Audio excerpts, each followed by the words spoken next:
Shika. I have a quick story I want to share. Hopefully, it inspires or educates.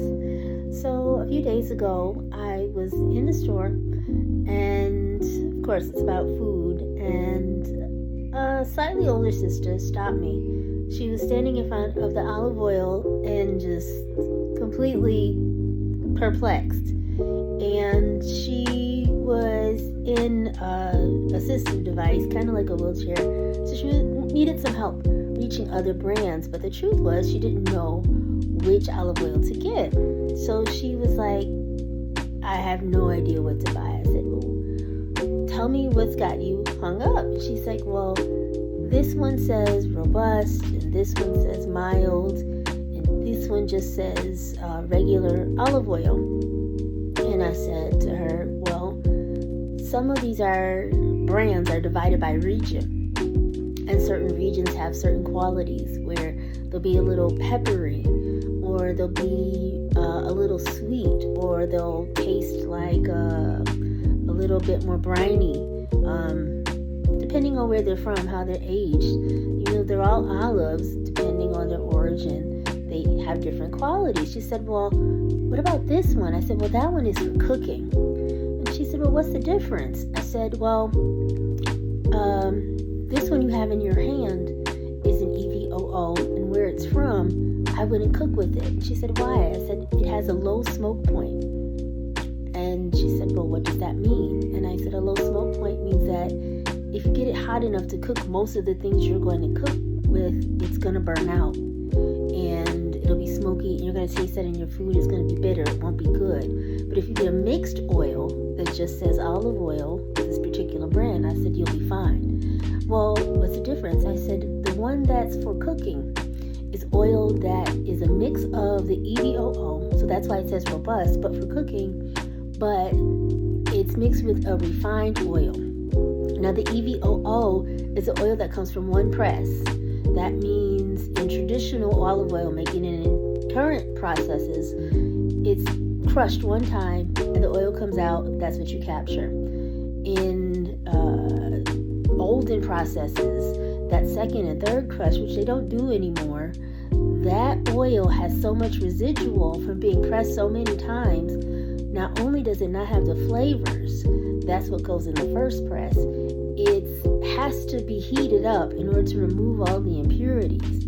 So it doesn't have the flavors, which also makes it not usable for cooking at high temperatures. Those are flavonoids, right?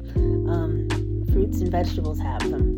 The flavonoids mean you can't set it up high. It means that it's delicious for making things that are delicate and specific, where you want the flavor of that oil to show up in the food, but it doesn't really help you when you need to actually cook. And she said, okay, but I still don't know what to get. And I said, well, you need to decide what you want to do.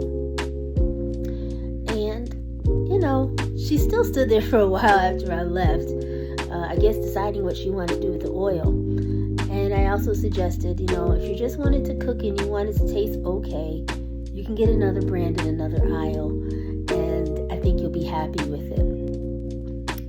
It made me think a lot about our own oil, about as we learn about our giftedness and our talents and the things we want to do that we know we're called to do, and we're especially aligned in doing that we're great at, but our culture has us thinking about utility, has us thinking about tying it to work or labor in some way. And sometimes that will be the case. You don't get gifts to sit on them. And what it also comes down to are types of endurance and the things that we endure to refine a part of that oil. It doesn't diminish that essence, that flavonoid, that thing that is you, that is the signature of your fruit, but the refining makes you able to be used under conditions that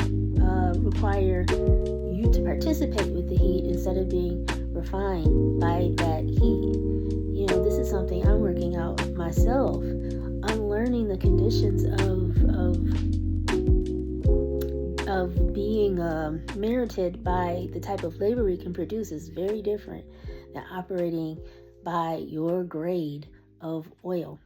So, I hope that story helped. It's a little longer than I thought, but if this is a conversation that you'd like to start off as the young people in your life are developing their own ideas and their culture about labor and about value, about worthiness, and putting a name and identifying with their fruit, their oil, their labor, make sure you sign up for my class, 12 Days to Sparkle. It's still free, hosted on Classio by clicking the link below.